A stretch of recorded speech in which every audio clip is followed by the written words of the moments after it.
পকেটে টাকা নেই, তার চেয়েও বড় কষ্ট হলো মনে শান্তি নেই। বেকারত্ব এটি কেবল একটি শব্দ নয়, এটি একটি জীবন্ত অভিশাপ। যখন সকালে ঘুম থেকে উঠে চারপাশটা অন্ধকার লাগে, যখন আয়নার সামনে দাঁড়িয়ে নিজের চোখের দিকে তাকাতে ভয় লাগে, তখন বোঝা যায় বেকার জীবনের আসল বাস্তবতাটা কি।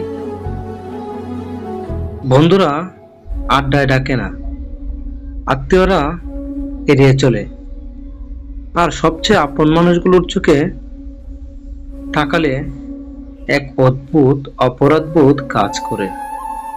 তুমি হয়তো ভাবছো, সব দোষ কি আমার? আমি কি যথেষ্ট চেষ্টা করছি না? শোনো, বেকারত্ব মানে তোমার অযোগ্যতা নয়, বেকারত্ব মানে তোমার সময়টা এখনো আসেনি। সমাজ তোমাকে বিচার করবে তোমার পকেটের টাকা দিয়ে, কিন্তু সৃষ্টিকর্তা তোমাকে দেখছেন তোমার ধৈর্য আর পরিশ্রম দিয়ে। একাকিত্বই তোমার শক্তি।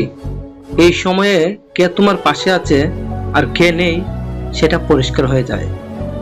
যারা আজ তোমাকে অবহেলা করছে তাদের মুখগুলো মনে রেখো, এরা একদিন তোমার সাফল্যের দিনে সবার আগে হাততালি দেবে। পরাজয় মানে শেষ নয়। একটা সরকারি চাকরির পরীক্ষায় টিকতে পারোনি, কিংবা বিসিএস এর প্রিলি হয়নি, তার মানে এই নয় যে জীবন শেষ। এটা কেবল একটা সুযোগ হাতছাড়া হওয়া। তোমার সামনে আরো হাজারো পথ খোলা আছে। নিজের সাথে নিজে যুদ্ধ করো। তোমার সবচেয়ে বড় শত্রু আলস্য কিংবা হতাশা নয়, তোমার শত্রু হচ্ছে লোকে কি বলবে, এই ভয়। লোকে তো বলবেই, কারণ তাদের কাজই হলো বলা। তোমার কাজ হলো নিজের কান বন্ধ রেখে পড়া চালিয়ে যাওয়া।